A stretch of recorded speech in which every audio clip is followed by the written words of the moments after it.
Hello everybody, welcome back to Bootstrap Workbench. Today I wanted to talk about the C4Labs zebra case for the Zero, the Raspberry Pi Zero. I have had a Raspberry Pi Zero for a while, and I've been carrying it around in a cardboard box, and I finally decided to go ahead and buy a case for it. If you're not familiar with the Raspberry Pi Zero, it's a smaller version of the Raspberry Pi that has a lot of capabilities, just like the regular Raspberry Pi. This is the non-wireless version. So the first thing that we're going to do is take a look at the instructions. It says Zero with breadboard, 1, peel paper off each part, optionally wet paper with warm water to make it easier to peel. 2, remove micro SD card from Raspberry Pi before assembly. 3, apply heat sinks before installing Raspberry Pi. And 4, place screws through bottom and assemble bottom up as shown on the back of the card for simplest assembly. I'm going to go ahead and remove the card from the Raspberry Pi, set it aside. I've already put the stack in the correct order. There's our bag of hardware. Some of the components are wood, some of the components are plastic. It's actually a pretty neat design. So I'm going to set the wood parts aside, and I've now come to the first of the plastic parts, and they have paper covering the plastic to protect it from scratches. So let me see how difficult it is to remove the paper. This just arrived from Amazon today, so hopefully it's not too bad. Yes, it's not bad at all. Just need to peel everything off there, and then remove the backing from the other side as well.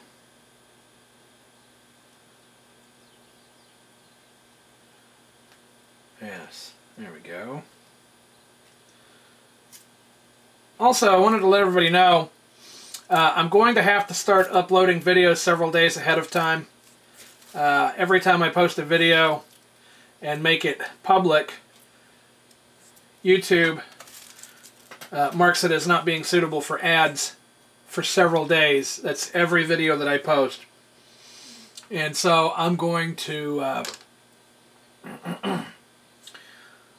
start letting them sit. If I let them sit for several days, then eventually the monetization status clears itself up. So the video will still get posted and made active. It's just going to take a little bit longer than normal, which is fine. Once I have videos in the pipeline, then I'll be able to keep things posted every few days, and we'll continue to make progress here.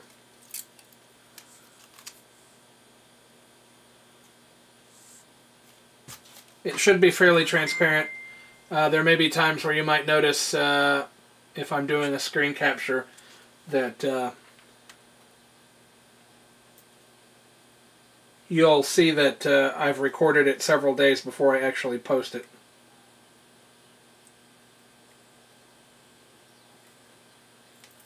So there are some things that I like about this case design. One of them is that the pin numbers are marked. So let's see how that looks after I've removed the entire backing sheet.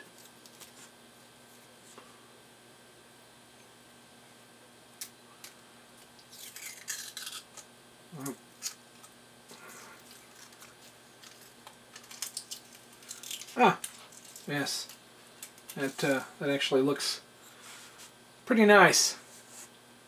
Let me remove the last side of the backing here.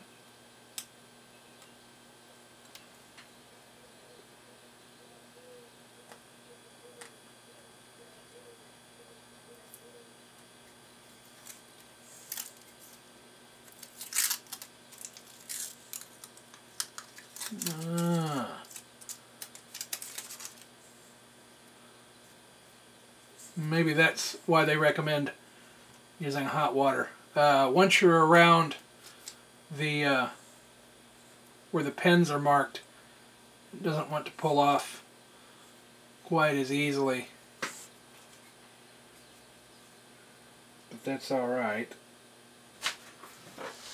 I will put some water on that.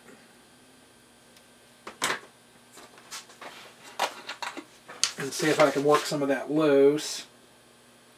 So give me just a second here.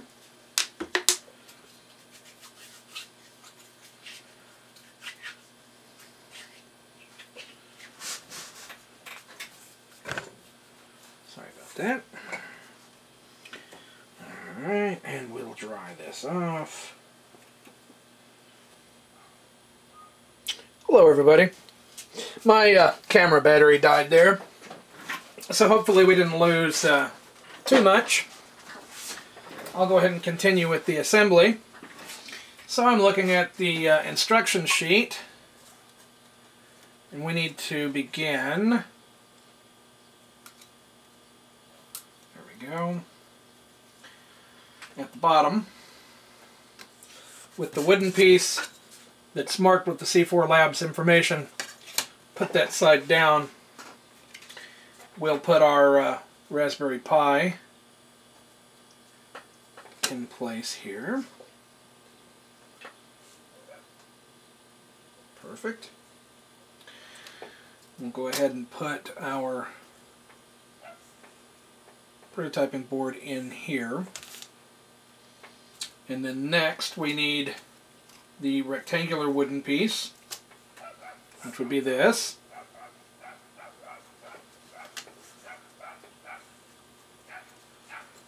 So let's see here.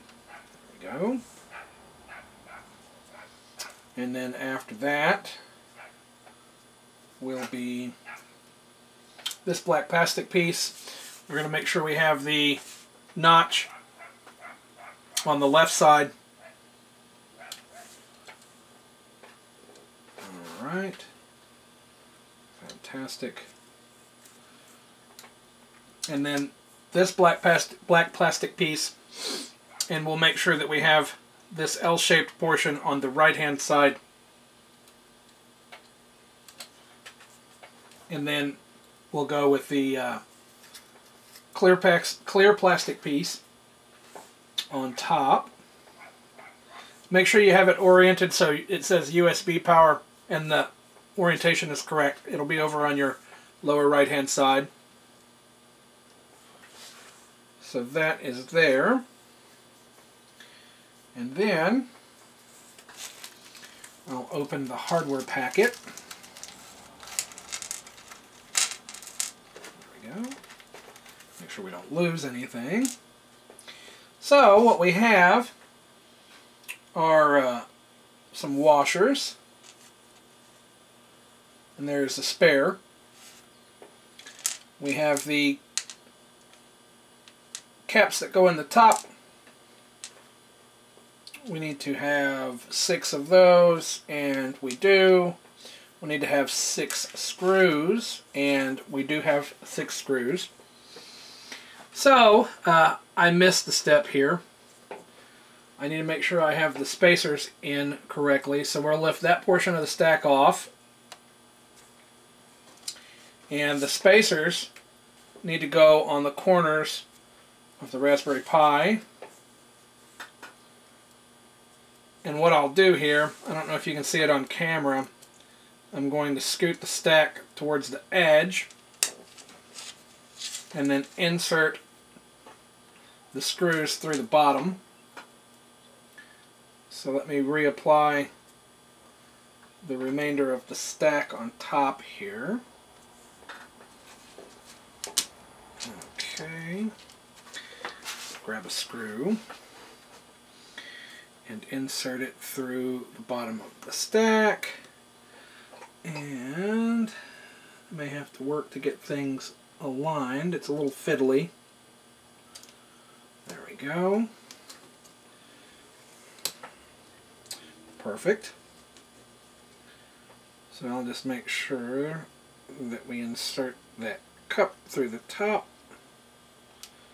and get it started.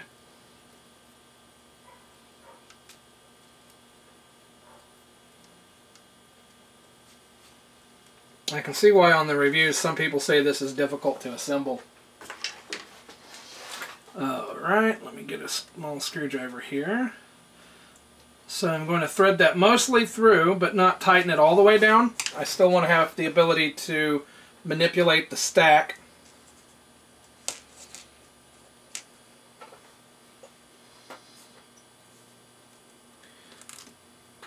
The other side went a lot easier. So let me put the cap through and see if I can get it started.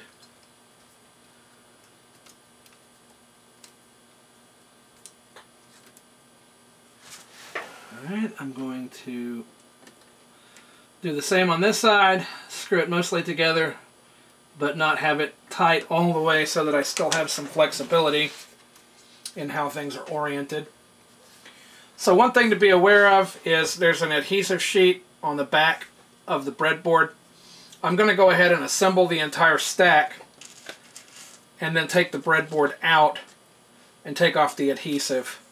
The reason I'm doing it that way is so that I can make sure everything is aligned properly. So what I've done is I'll take the cap and push it through. And kind of a standard thing that I do anytime I'm screwing something together is I turn it backwards until I hear it click. And then that way you know the threads are seated together. So I'm going to tighten it down and then back it off just a little bit so it's loose.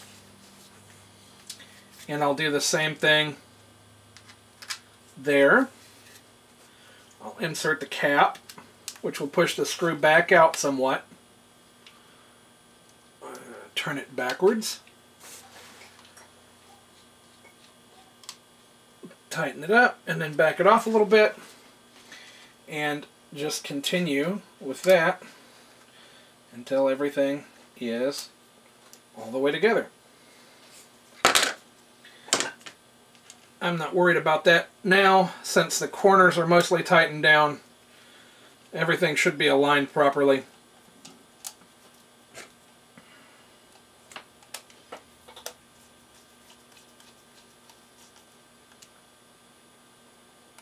So when you're turning the screw backwards, I don't know if you can hear that on camera, but you'll feel it click and you'll hear it.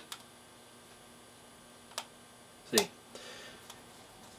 That way you prevent cross-threading. So what I'll do now, since I know everything is aligned, is I'll go back and I'll finish tightening everything up.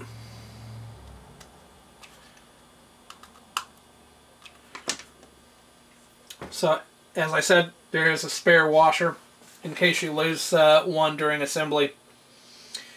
The pins are labeled. Your USB and power connections are labeled. You have access to your SD card slot. So I will go ahead and reinstall my SD card. You can see there that it protrudes just a little bit so that you can remove it. And that looks like pretty much it. So what I'll do is I'll take this, I'll make sure that the lettering and numbering is aligned properly, and then I will peel off the adhesive protector on the back, if I can get it to cooperate. There we go. And then I'm going to put it into place. Press it firmly into place, and now it is permanently attached. So I have my Raspberry Pi Zero connector exposed. You can use the individual pins to connect, or you could connect with one of the Pi Breadboard connectors if you have one. And then you can connect to your breadboard, do your experiments. It's fairly well protected. There's also some access on the bottom so that you can access the I/O connector. So it looks like this will be fairly versatile, fairly sturdy, yes, and actually pretty well designed, in my opinion. I like it a lot. I'd recommend it. I bought this on Amazon for, I believe, $9.50 or so. So that's a good place to buy it. And I've heard a lot of good things about C4Labs. So you can check them out at C4Labs. That's the letter C, the number 4, labs.build and .net. And I recommend them. American made. Good product. Thanks for watching. Have a great day.